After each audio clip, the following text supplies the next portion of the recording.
Hey my loves, and welcome back to my channel. I hope you guys are doing really well in this coronavirus pandemic. I hope you guys are listening to your government and staying home. I hope you guys are not just out in the public and just, unless you're an essential worker. Now, if you're an essential worker, then you need to be out and about, going to and from work, not just out and about, but to and from work. But if not, I hope you guys are really staying home and staying safe, because as I watch the news and I see the number of the coronavirus victims in the U.S. rising and the number of the deaths rising, guys, it's sad and it's very unfortunate. So please guys, stay home. You guys see the title of this video, so you know what I am going to be discussing. Around 9 months ago, I did a video titled that I quit my job as a social worker. And since that time, I've received so many requests with people asking me to get more into the why, because in that video I talked more about my agency and the services that my agency provides than anything. But people wanted me to get more into the why aspect of why I quit my job as a social worker. And guys, I'm telling you, I can start this video in so many places because there were so many reasons that really led up to me leaving. My agency didn't have to be the primary reason, because well before the Department of Social Services that I worked for knew about my agency had been up and running for over a year. It wasn't in the county that I was working in. I actually started it in another county. I brought it to the county that I worked in, but we were up and running for over a year, fully staffed and everything. And the agency that I worked for had no clue. And for those of you that don't know, I was a foster care social worker. The correct term for that is permanency planning. So I worked in the Department of Children's Services. So the first place I'm gonna start is by saying that because I have so many friends who are still social workers in the Department of Children's Services, whether they are working foster care or intensive in-home or investigations. I want to give a huge shout out to you guys. I hope you guys are continuing to take care of yourself. I hope you guys are continuing to take care of these children that you are responsible for, and I hope you guys are, you know, being safe. I love all of you guys, and I hope you guys are safe. I hope you guys' families are safe. And to get more into that, when you are a social worker, especially children's services permanency planning, and we have situations like this, even though we may be quarantined, stay-at-home orders, social workers are mandated by the federal government and children's services. No quarantine, no stay-at-home order is going to change that. So if something happens to one of your children during this pandemic or during whatever crisis that the world is going through, that social worker has to go and take care of that child. Doesn't matter what's going on, that social worker has to get to that child. And let me start by saying that was one of the reasons why I stepped away. Not saying that I don't want to keep kids safe, so don't misunderstand me. But when things are happening in the world, I want my primary focus to be on the children that call me mommy.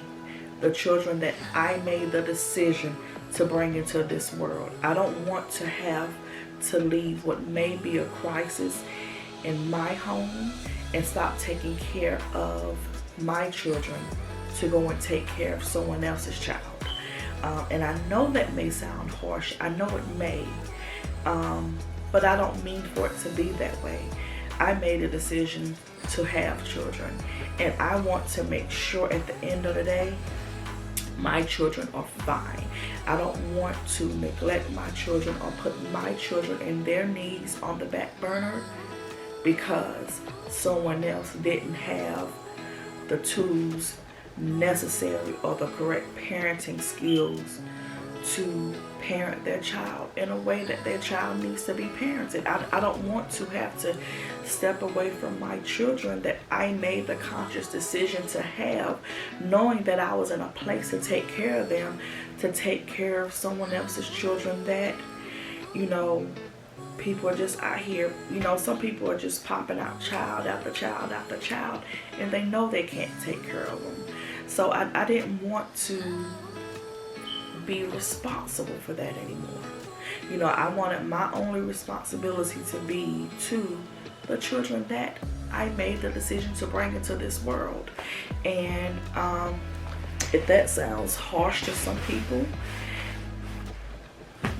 I apologize to you for it sounding harsh to you, but I'm not going to apologize for wanting to put my children first.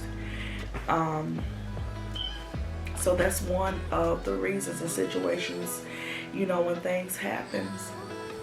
Social workers are that front line. We're out there with law enforcement, with medical professionals, but you hardly ever hear about social workers. You hear about the law enforcement and the medical professionals.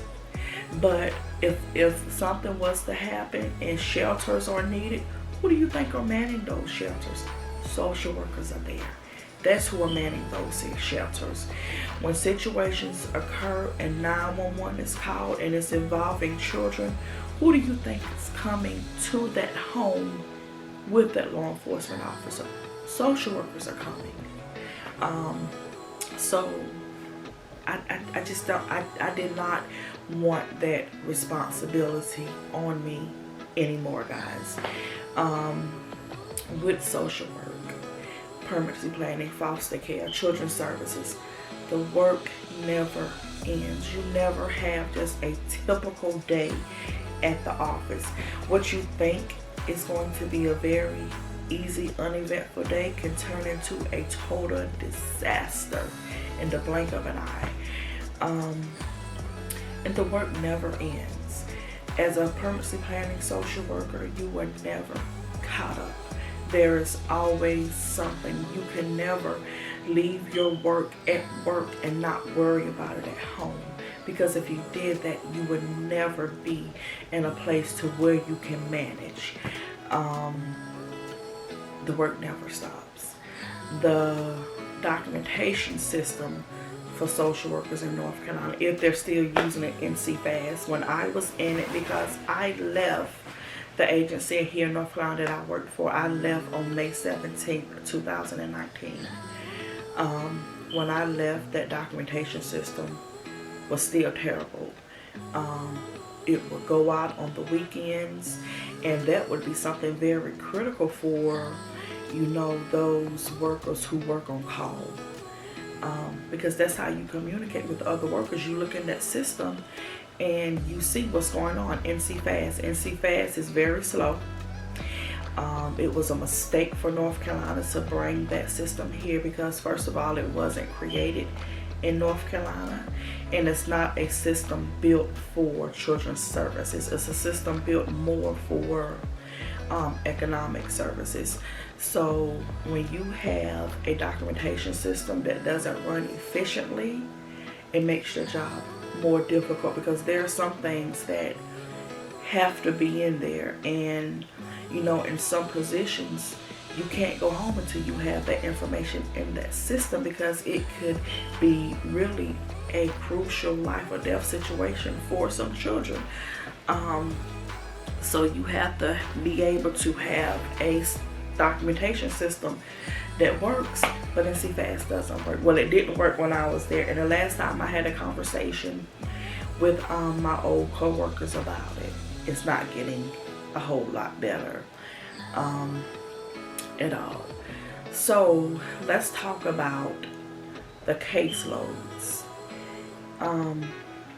Unless the laws have changed since May, since I left, which I know they haven't, caseload for permanency planning 12, 15 at the very most, which means you shouldn't have any more from 12 to 15 children on your caseload.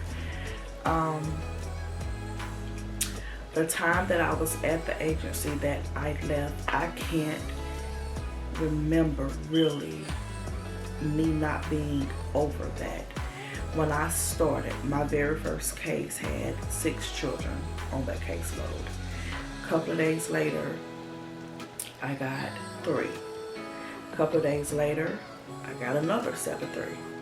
A couple of days later, I got 4. That's already 16. And with the 6 that I received, all that those children needed, those 6 children were enough for at least 15 to 16 children because their needs were so much. But you know what? The system really doesn't care about that. And it should, because if you have cases that are high maintenance, there's no way that you can effectively do your job with those high maintenance cases and effectively worry about the other cases that you have. Because when I'm telling you guys, those 6 children would take up all of my days. All of my days. When children come into foster care, I want you guys to understand that foster care worker becomes their parent. I'm telling you, everything that child needs is on that worker. So you are the bridge between, if it's 6 different fathers, so you are the bridge between those children, that mother, the 6 different fathers, if there's 6 fathers. In this case, there were, I think it was 4 or 5. So the mother, all the fathers, all the medical providers, all the kinship providers, which are the placement providers. If they're not foster parents, they're kinship providers, whether they're, related to the parent or the children or not. All the family members, so all the grandparents, all the cousins, all the aunts, all the uncles, all the other siblings, everyone in that child's life, all the teachers, the principals, everyone in that child's life, you are the bridge that holds it all together. And you have to know what's going on with every child, from their medical, their vision, their dental, their mental health, their education. You are responsible for it all. And if anything falls through the crack, even though you may have given these kinship providers and these foster parents and these schools clear-cut directions on what they are supposed to do, you may even have it in writing. If you're a good social worker, you're going to have it in writing. But if anything falls through the crack, guess who it all falls back on? You. It falls back on you. So you are responsible. If something happens and that foster parent can't get that child to school, guess who's responsible for getting that child to and from school? You are. If they can't get them to daycare or to a medical appointment or to a mental health appointment, you're responsible for all of that. All of that. And if you have 6 children and they all live in different parts of the state, which they all did, which they all did, you're responsible for that. You may be in Salisbury. One of those children may live in Charlotte. Another one may live in Gastonia. Another one may live on the Virginia border. Another one may live on the South Carolina border. Guess what? You're responsible still for everything for all of those children. You have to see all of those children at least once a month, and on top of that, you have to try to locate their parents and see all of their parents at least once a month. And I don't mean they come to you. You have to travel to them. So if that child that lives on that Virginia border, you have to go see that child in their home with their placement provider at least once a month. And then you have to try to locate these parents, and then you have to go to Charlotte to see that child, and Gastonia to see the other one. And you're just all over the place. All over the place. And then on top of that, You have to get your documentation together. And yes, you were given cell phones and tablets, but depending on where that child lives, it doesn't work out in the field. I would have to use my own personal laptop sometimes because my stuff, my tablet and my cell phone, it wouldn't connect in the field. Because of where some of the families live. Some of them live in rural areas. So it just wouldn't connect out there in the field. I had a child that came to my caseload and it was determined to be in her best interest to stay in her school that she was in. The foster parent couldn't get her to and from school in the morning because of her job. So I would have to leave my house every morning at 5 o'clock just to get this child to school by 7:30, because where I had to go pick her up from could be at least an hour away depending on the traffic, and then I had to drive her 45 minutes to her school to make sure she was there by 7:30. I did that for over a month. I did have some of my co-workers who were able to assist me with that, but for the majority of it, I did the bulk of it. I can say it was maybe 5 weeks. Out of that 5 weeks, I probably had help 10 days.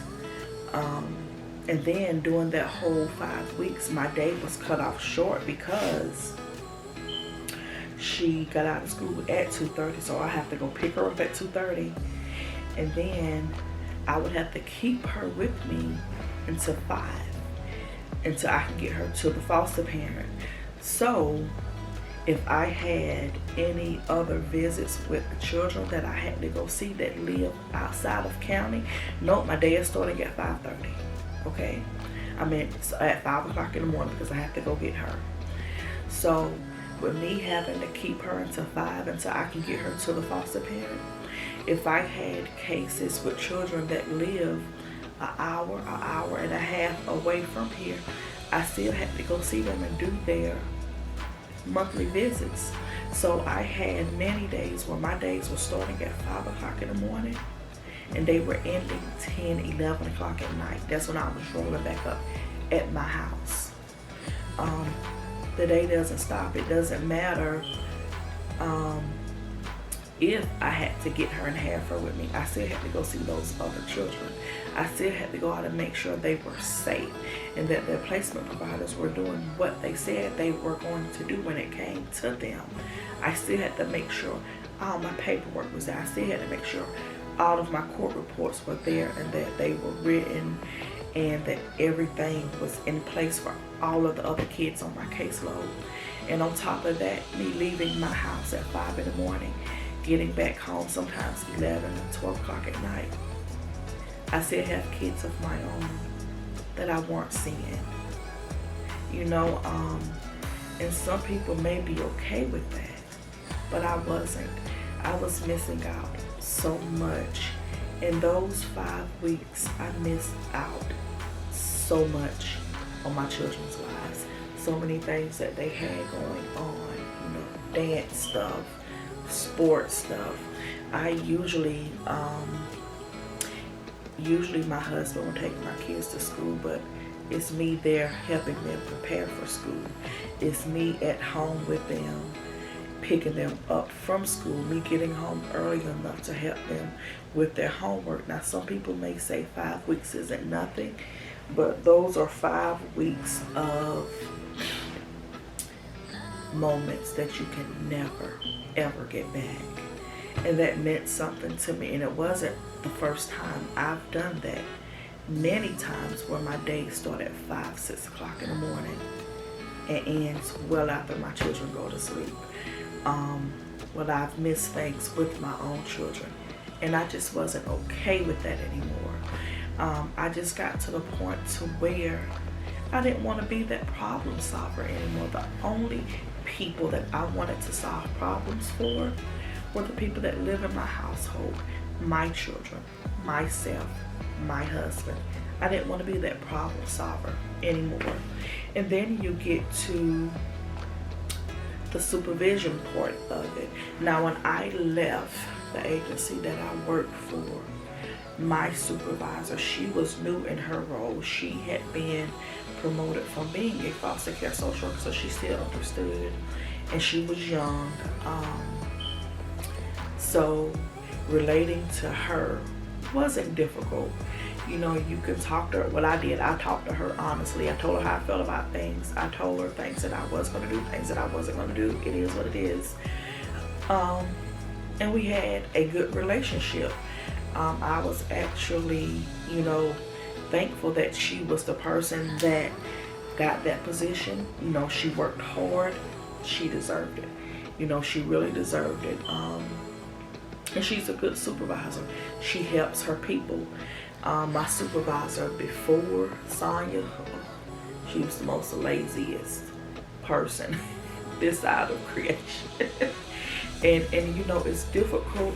You know, with me, I've always worked for people that in this position anyway. When I was a purposely planning social worker, I've always worked for people that I had more experience and more education than.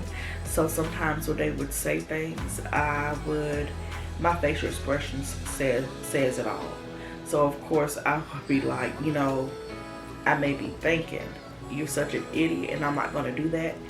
But my face says, you're an idiot and I'm not going to do that.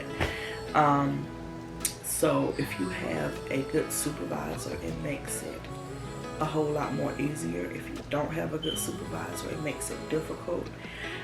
If you have a good program administrator, it makes it easier.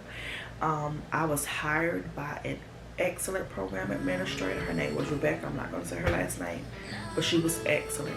She knew children's services. She damn sure knew permanency planning. She was excellent. Many people didn't like or appreciate her because I guess her personality or her attitude or whatever, but I did. She taught me a lot. She did things the way they were supposed to be done. And usually when it's somebody who uses their common sense and they work the way they're supposed to work, they're going to have people who don't always agree with what they're saying and what they're doing. But I appreciated her. I went to many meetings and events with her that helped me really learn a lot about permanency planning when I first started at the agency after she hired me. And I appreciated that. She knew permanency planning. When she left the agency, the new program administrator didn't know anything, and that makes a difference. I could recall many times where I would ask her questions and it would be like a deer in headlights. She worked for the agency as a supervisor in investigations for years. Never did anything else, so she didn't know intensive in-home. She didn't know foster care, and that makes a difference. And she barely knew investigations because I received many cases that came into foster care that she signed off on her workers closing the case when kids were not okay. So I cleaned up many of her messes. So she didn't know foster care. And it makes a difference when you're working for someone who knows it and who doesn't know it. And she just didn't know it. And that's unfortunate because in a lot of these agencies, people are given positions based off of who they know and who likes them and what they should know. They're not given these positions based off of their ability to actually do the work. And with that position, that's not a learn on the job type of position. You have to come into an administrator's position knowing your shit. And Lisa does not know her shit. She didn't know it then. I still have friends who work up under her. She doesn't know it now. She's learning day by day. She's still learning. And you can't do that. She doesn't know her shit. And it makes a huge difference when you're already doing a job that is difficult. as children's services is. And then let's talk about, and this probably will be the last thing that I talk about, when cases come into foster care, not all parents and workers mix. They don't all mix. And agencies need to do better with matching parents with these workers, because these people are fighting for the lives of their children. So if the worker and the parent's relationship is bad, nothing is going to get accomplished. It's not going to get accomplished. And what the agencies do is blame the parent for it. Agencies take no accountability when these relationships are bad. And they should. It was a case that I inherited it a year before I left my agency. These kids have been in foster care 2 years. When I received the case, we were going to court like maybe a day or two later, but I was looking through the case history, and this lady had done everything the agency asked her to do to get her children back at least 3 to 4 times. She had done everything 3 to 4 times. Going into court, asking for the plan to be changed from reunification to adoption. I asked my supervisor, she's done everything. What am I supposed to do with her? But then when I go back and I look through the case history, she didn't have a chance from the beginning, guys. The relationship between her and her very first social worker was so toxic. And changes should have been made there. And I can't put it all on the social worker. She has to take responsibility for her part as well. But the agency should have seen that and made changes to that. The relationship was so toxic, guys. Nothing positive was going to come from that relationship whatsoever. And this particular girl, she had 4 children. She actually brought them up to the agency. And pretty much gave them to the agency. At that time, she was in a very abusive relationship. There were a lot of drug usage and drug dealing going on, and she didn't have a home. She was essentially homeless. But if you're in that situation and you bring your children to the Department of Social Services, it is our job to help this family get into a good place so we can put the pieces of this family back together. It is our job to do that, no matter what your feelings about this person is. In her case, that wasn't done for her. She was sent to a lot of providers whose bread and butter come from that Department of Social Services. So yes, when you receive assessments and everything, they're gonna say what that department wants them to say. It's gonna be biased. It's not going to be a real and a true assessment. And in her case, that's what it was. That's exactly what it was. So when I would meet her and I would talk to her, she would fly off the handle on her other social workers a lot. I can only remember the whole year that I worked with her, guys, her getting upset with me. Okay guys, I'm sorry about that. My camera cut off. But the whole time that I worked with her, I can only remember her getting upset with me one time. And I'm not going to tell you what the conversation was about, but she didn't fly off the handle. The only thing she said was, you know what, Miss Constance, I'm getting upset with you. I'm going to talk to you later. And that's exactly how she said it. She didn't scream at me or anything. She said, Miss Constance, I'm getting upset with you. I'm going to talk to you later. And she hung up the phone. And I can respect that. She called me back the next day and she said, I'm ready to talk about it now. And we talked about it. I explained to her why I said and did what I said. She explained to me how she felt about it. We just had to come to like a little happy medium. And that was that.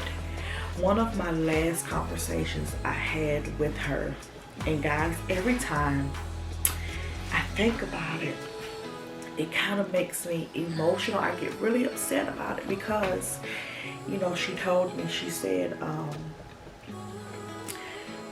because she had a situation to where her job ended, and it didn't end because of anything she did, it ended because of the company. So she was out of work for a few weeks, but she went and found another job. And then she was working with situations between her housing, because she was living with a family member, and she had to work on some housing and other things. So we had a conversation after she got everything together by herself. She said, you know, I wanted to tell you, she said, but every other worker that I had when I was in situations, if I ever had a situation, instead of them helping me, they use it against me. And I read negative stuff about it in court reports. And that hurt my feelings, guys. And it hurt my feelings because as a social worker, especially permanency planning, it is your job to help put these families back together. And if a family has a situation that we definitely can assist with, but they're afraid to talk to us about it because everything they do is such negativity. Everything is a negative light just shining on her. What she purchased her kids, someone has something negative to say about that. Like everything. And I can tell y'all, every visit she has with her kids, if the foster parents say the kids need whatever, she's getting it for them. You know, so I mean, clothes, bicycles, Christmas presents, food, Halloween costumes, birthday packets, like everything, diapers, potty training charts, potty training potties. So she did all that she could by not having those children with her. She did all that she could. So for her case to have gone the way it went, I'm not gonna say it didn't bother me, because it did. Because I know that it went that way because of those relationships, and everything was put on her. The agency didn't take accountability for any of it, and that wasn't fair to her, because she didn't have a chance from the beginning, guys. She didn't have a chance from the beginning. And I think the kids were put with foster parents who wanted to adopt, and not saying anything negative about the foster parents, because I'm gonna tell you guys, those kids are blessed to be with who they are placed with, because I don't know the full status of the case now, but I know the TPR trial has started. But those kids, if they have to be adopted, they are with families who are definitely going to keep their relationships intact, and they're definitely going to take care of these children. They couldn't be with better foster parents to adopt them. So that is a happy part about it, but it shouldn't have gone that far. She should have had the opportunity to get her children back, and she didn't. A lot of services that were provided to her were biased from the beginning, and it really wasn't services that were going to help her get past that generational stuff, because she didn't know how to be a parent, guys. You know, she was learning as she went, because her parents weren't parents to her.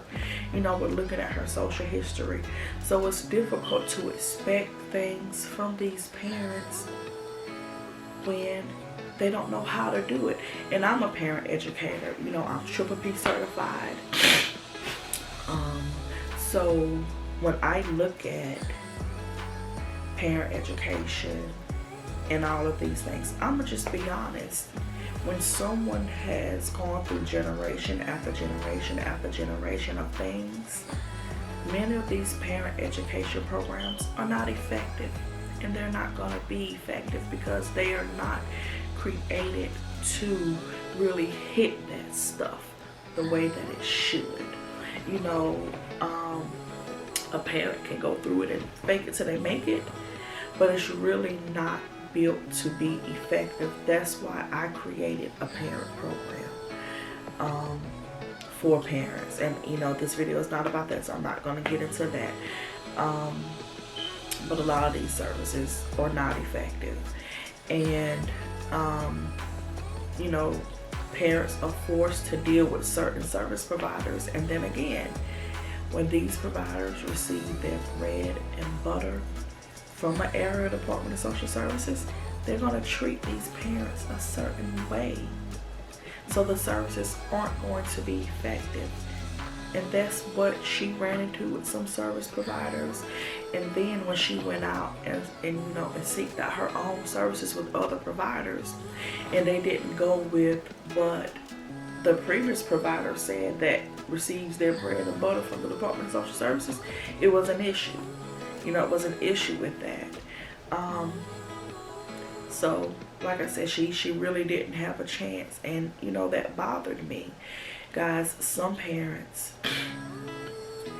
I can't say don't deserve to have their children back, because I know as a parent, I know all parents have some type of love for their children, but there's just some parents who just can't parent them. And in situations like that, I'm okay with that. I'm okay with giving guardianship or custody to a relative, or you know, to a kinship provider, and still keep those lines of communication with that biological parent open. You know, in some cases, I'm okay with foster parents adopting children if it's a case where it's absolutely needed and that's the best thing for that child, because I know some parents just can't get it together. But when there are cases with parents that can, and the agencies block it at every chance they'll get, because the agency makes it personal and makes it about them and not about that family, that bothers me. And in this young lady's situation, that's what it was. It was made personal, and it was made about the agency. And all of the conversations that go on in the agency, you would hear, you know, people in the agency say, well, I believe, and I don't want, and I don't want, and I don't want. It's not about you. And it has gotten to the point to where these children, except the oldest one, don't even know her, because they were babies when they came into care. One was only a few months old, one was 2, and one was, or maybe a few months old, and one was 2 and one was 3, and then one child was older. I don't remember their ages. It's been a while. But I know that one was only a few months old. I mean, or maybe less than 6 months old. And then one was 2, one was 3, or one was 1 and one was 2, and then the oldest child. So, and to be away from her now 3 years, they don't know her. Those younger children don't know her. You know, they would ask her in the 1 hour, 1 monthly visit that she received with them. Yeah, you heard it. 1 visit, once a month, 1 hour. Kids that young, they don't know her. They will often ask her who she was and if she's their mommy, why don't she live with them? And I mean, just, you know, so she never really had a chance. And that bothered me. That did, because in that situation, the agency failed her. There was another situation. I wasn't the social worker, but these kids had been in care almost 6 years. Has been in foster care almost 6 fucking years, guys. 6. Gone through multiple social workers. Days before the children were supposed to go on trial home placement to go back home, it blew up. Social worker left, so it didn't happen. And this girl has been fighting for her kids back for 6 fucking years. And then when she saw that no matter what she does, that they're never going to give them back to her, didn't have a place for the kids. The agency didn't have a solid plan before the kids. The girl just gave up. 6 years. So in situations like that, I just couldn't stomach it anymore to feel like I was being a part of a huger problem and not the solution. You know, we're supposed to have this attitude that, you know, we don't judge parents. Judgments can wait. We are here to reunify kids, but guys, we don't do that. So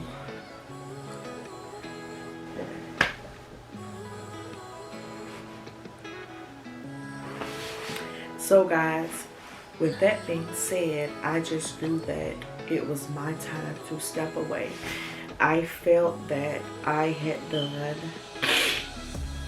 all that I could do at that time, and I have helped as many children that I possibly could.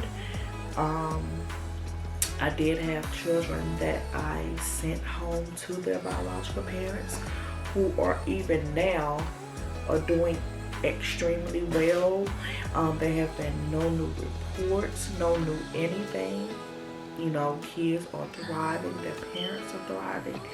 And even with this girl, she's had a baby since her other 4 kids have been in foster care. No issues whatsoever. That child turned 1 several months ago.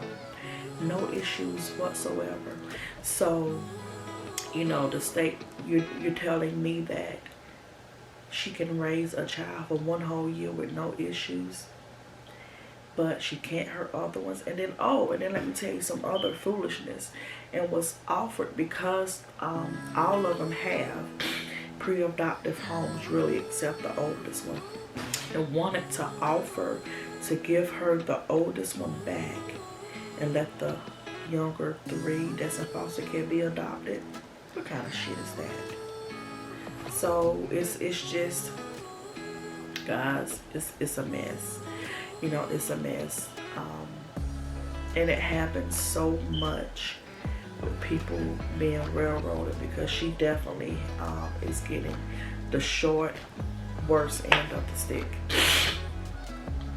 The worst end of the stick. And I know I said that was the last thing I'm talking about, but this is just one more thing. In poverty, I've had cases where poverty played a role in children not going home, and I'm like, what the fuck? Agencies get so many dollars in to help parents, you know, pay for that first month rent and that utility and get furniture and things in their home. Reunification funds are made to reunify parents. But again, you're dealing with a program administrator who doesn't know anything about permanency planning, so the funds don't go the way that they should go. Had a family come in, their main concern was poverty. No substance abuse, no mental health, no domestic violence, poverty. The shit shouldn't have even come to foster care. What should have happened was funds should have been used to help them find a place, help them find employment, and let that family go. But poverty. When that family came in, within 1 month, I had helped both parents find a job. I had located housing for them, talked to the landlord to come down off the rent, go to the program administrator for funds to help them get into this idiot, well, we can't use blah, blah, blah, blah, blah. Reunification funds were just replenished. That's what they're for, you fucking idiot. You know, situations like that, like I said, when you're dealing with people who don't know the program, families suffer. Agencies, if you're out here and you're hiring administrators, program administrators, and program managers who don't know the program, they don't need to be in that position. Because, I mean, idiot. But I'm just thankful that I was able to get with other agencies that were able to pay things and set this family up and get this family back together. because it's crucial when you're dealing with top supervisors who just have no fucking clue. None whatsoever. So I think I really discussed issues that I had that really led up to me leaving. I don't think I left anything out, guys. If you are a foster care permanent planning worker or a formal worker, discuss down in the comments your situations and issues that caused you to leave your agencies, or that help in, you know, that helped you in making the decision that it was time to step away. Do I miss the kids? Absolutely. I still see I used to see some of them out in public when we could go out in public, and it's a great feeling for a kid to run up to you and hug you. Oh, Miss Constance, I miss you, blah, blah, blah, blah, blah. And to see them doing well. It's good when I see, because I've seen one of the mothers that I reunified, her and her child, because she lives in this community that I live in, and I seen them out in the store, and to see them together, guys, that's the best feeling. A few of the other ones, they don't live in this community, but to see them together, guys, it's the best freaking feeling ever. But it was time for me to put the focus more on me and my family and my kids and my husband, and that's what I did. You know, that's what I did. So, and I have this behind me, guys, and it says, let me show you this. It says, fall in love with your life. Can you see it? And I have multiple of these little plaques. And they all say the same thing. When I bought it, when I purchased it, I actually purchased it from Marshall's. It was like $10.99. $7.99, excuse me. And when I purchased them, they had 8. I purchased all 8 of them, and I put them in my office, in my house, oh my god, in my kids' rooms. And you know, and I always tell people, this is something that I use a lot to tell people, you know, you may not be okay in your life with where it is now, but nobody can change it but you. You have to make the necessary steps to fall in love first with yourself, and then make the changes in your life so you can fall in love with your life, because you only get one life. And then that includes removing certain people and things out of your life, and you have to do that. Sometimes you have to make those hard decisions to get that peace within you and not care about what people have to say, because I used to spend so much time being concerned about what people said about me and things that I decided to do. And I just got to a place that I was like, you know what, you can't live for people. You have to live for you and do what's going to make you happy. Do what's going to make you fall in love with your life. And guys, I think that I've done a great job with that. I couldn't be more happier with the decisions that I've made, with the way that my life is going. And I want you guys to do the same exact thing. I want to thank you guys so much for watching this video. I know that it's lengthy, but I tried to answer the question the best of my ability and to be completely transparent about, you know, why I really left. So like I said, I want to thank you guys so much for watching. If you're not subscribed, I hope that you will consider subscribing to my channel. Hit that notification bell so you will be notified when I upload new videos. Today is April 1st, so happy new month. Happy April Fool's Day to you guys. This is not an April Fool's video. And we're out of March, so March Madness is over, so I won't be posting a new video every day. Now I'm going to go to post maybe 3 times a day. I maybe post on Tuesday, Wednesday, and Sunday, but we'll see how that goes. I know I'm gonna at least post on Sundays. but I may post 2 other times throughout the week. So I think I'm going to post it 3 times a week and see how that works. So again, guys, stay home, stay safe, spend as much time you can with your families. I love you guys. Thank you so much for watching, and I will see you guys in the next video. Until next time, my loves, be safe, and I love you guys. No, baby, I ain't never been good at math. I usually use my fingers to subtract or add. But something I know is greater, and I don't need no calculator, and that's a fact. 'Cause as long as 1 + 1 will equal 2, that's as long as I've been needing you.